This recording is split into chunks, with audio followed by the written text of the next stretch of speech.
Cunnisti, how are ye? Welcome to the Candlelittales podcast. We tell Irish myths with music and have a chat about it in the next episode. My name is Aaron and I'm here with my sister, Sorcha Hegarty. This week we are listening to the story of Balor of the Evil Eye, told by Aaron. This podcast is brought to you thanks to our Patreon supporters. Thank you. You can go to candlelittales.ie to find out more about us or follow us on the social media at Candlelittales. Hey Aaron, tell us a story. There were a people once known as the Fomhóire. They were the Formorian folk. They were a people from under the sea. They had dominion under waves, and some of their bodies had been changed by the ocean, mutilated and manifested to be different altogether than they once had been before. But who they were before we don't fully know. Were they here from Carthage? Some say they were here even before the first people came to this land. But some people say it was Kesser and her folk who left the shores of this land to wade through the oceans, those sea-faring folk, to claim dominion over the sea. And maybe this was who they were, or who they once had been. But time had gone along the way time tends to go, and so no one really knows. We know their names were the Fomhóire though, and we know that the great King Conan had a tower of the king on Tory Island. Tory, the island of the king. Because this was his land that he claimed, with high, tall, vaulting cliffs overlooking the mainland, with waves crashing around him, and his people under the sea, all around him, his sea-faring folk, who had magic maintaining them, keeping them strong, however mutilated they had been from the strong storms and the wind-swept seas and currents that had blown them apart, but they had been kept together somehow. And the story goes that the King Conan had built a great tower for his folk and his people, and he'd also built a huge round tower on the tallest northernmost cliffs, surrounded by sea crashing upon its coast. And this tower he threw his prisoners inside, and they scavenged, and they set sail away from their land there on Tory Island to plunder and pillage the mainland and fight with those who were trying to farm the soil and sow their seeds. These seafaring folk did not care for such back-breaking work. Instead, they set sail with wind in their hair. They never stopped and always dared to try and face what was coming with courage and strength and unity, of course. Staying together with their kind, they faced many a challenge and many a foe, and they kept their stories alive. And one king, Net was his name, he had a bright-eyed, beautiful baby boy, and he poured his love into this child, this innocent boy, who wandered around the island of Tory, who asked for all of the stories of his people and the 7 kings and the dominion of the Fomhóire, and all of those stories he held on to and remembered. Till one day, his father Net told him to stay very much away from his druids. They were setting about creating an evil that but they had no idea. They were trying to cast spells of hate and evil and darkness, fueled full of Net's desire to conquer the mainland out of his reach. And so his druids were ordered to make a vile concoction of all the darkness, of all the evil, of all the worst things they could conjure and put into this potion. He forbade his son to go near this place where the druids were making their dark magic. But so full of curiosity, this boy did not heed the warnings of his father, and so he crept up on this great tower where the druids were pouring their power into a great black cauldron. Strange sounds emanated from around this hall.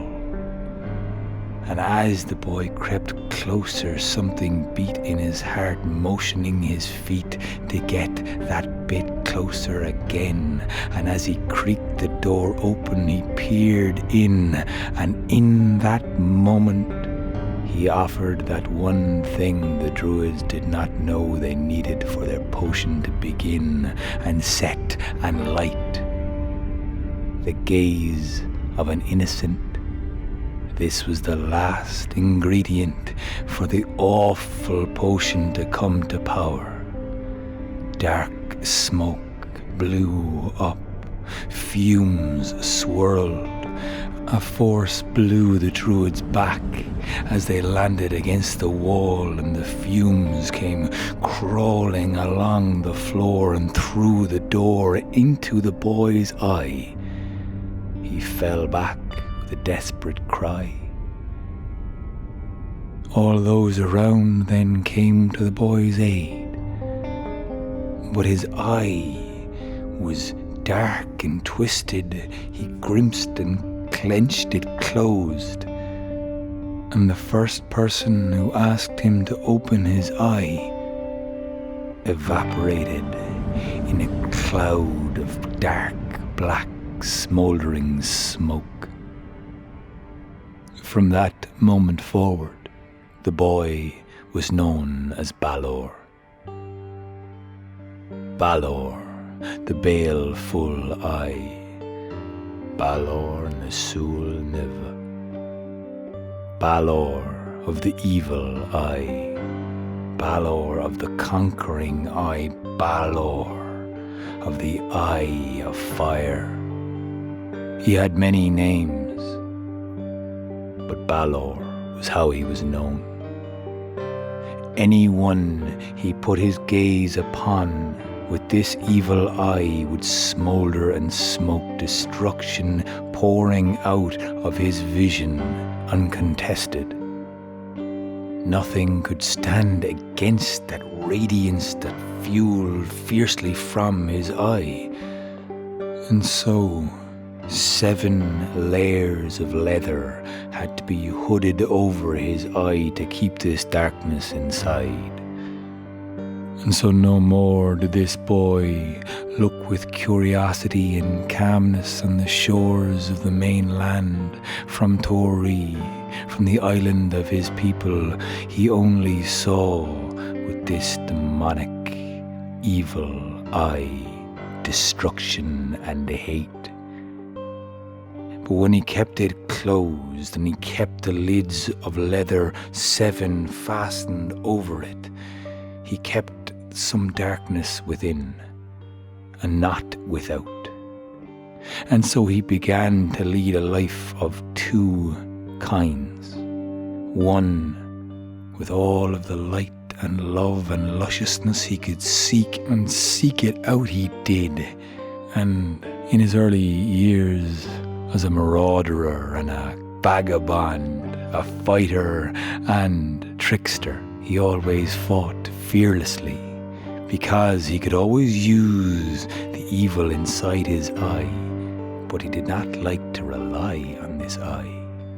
He preferred to fight with hands and swords. And once he saw a beautiful woman ripping the throat and tearing the head from her enemy with her own crooked teeth. Kathleen of the Crooked Teeth her name, and Balor saw something in her he wanted for himself, and so a love became between them, a love you would not have expected, but a love blossomed between them, one with crooked teeth and one with an evil eye. But they both found a common language between them, and a love formed and blossomed to fullness, and so Kathleen's belly grew, and when she gave birth to a beautiful baby girl, Balor looked upon this child with love and kindness like he did not expect he still had within his being, because no matter how much he tried to ignore, that darkness was stored inside him, and although 7 cloaks kept it firmly shut, it sought to ruin his mind and wreck his inside. But this child was all beauty, and for a while he forgot all about the evil eye, now only loving this child, with Kathleen by his side. Until one day his druids came with a message. They said they had foretold the stars could not lie, and this they told Balor, that he would not be killed, and this they told to Balor: "Ye yourself will not be killed by any man, woman or child. No weapon forged can kill you unless it is wielded by your own grandchild." With this knowledge, Balor gazed at his only child and saw his destruction laid out before him.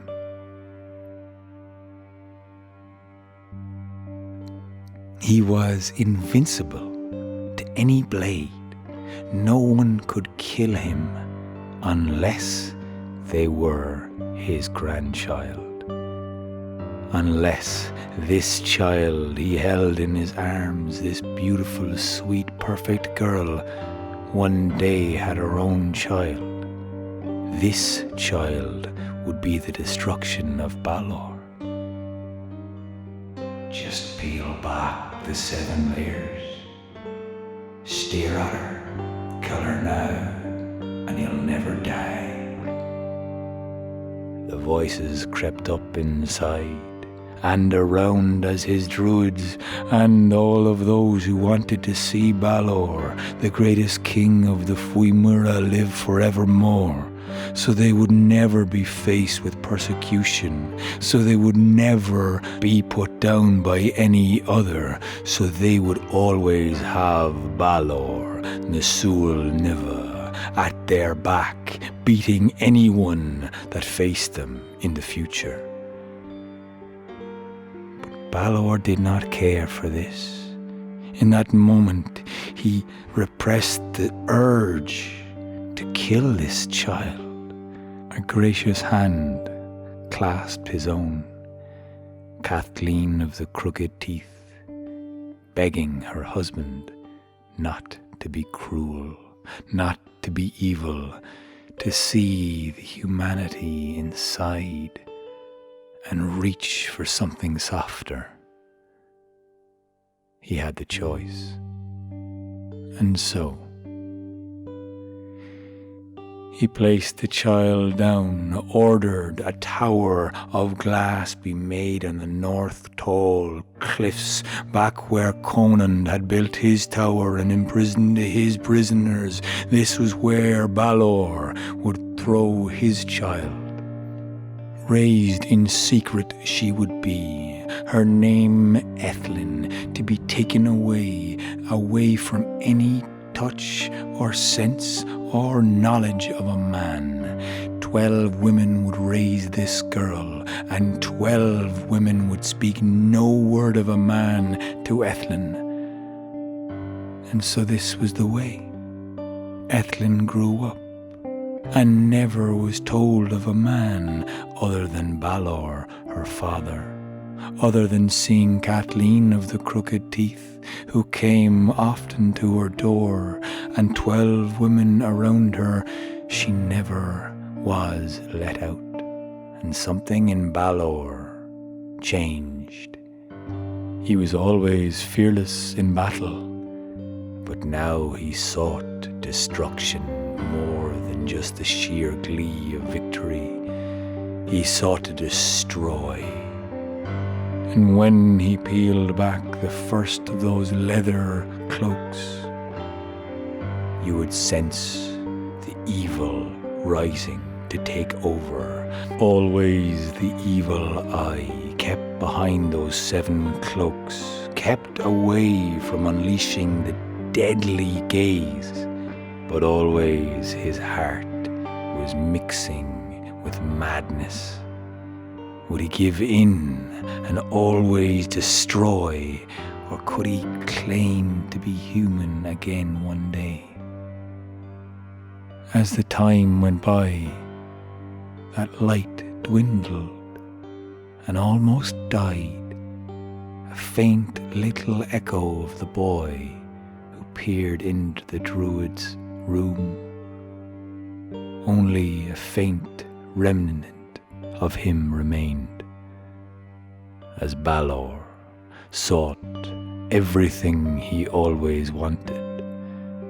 He even stole the glass gowan, the cow that always gave milk, just to prove that he could, and offered it as a gift to his only daughter, locked in a tower on Tory Island.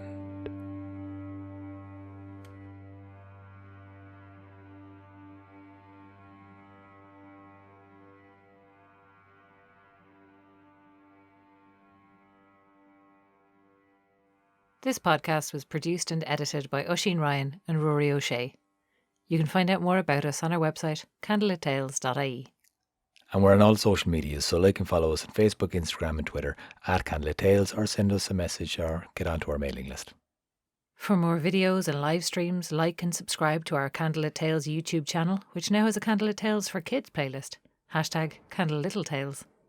Liking and subscribing to our channel really helps us grow and get to more people.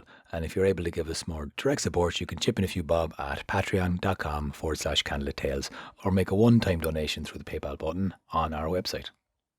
We also do really like to hear back from you with your questions and requests, so please feel free to contact us directly or leave your question in the comments section below, because what we really want to do is get these stories out there, share them with as many people as possible, so anything you can do to help, we really appreciate. And we really appreciate you listening. Gurb Mila Magat.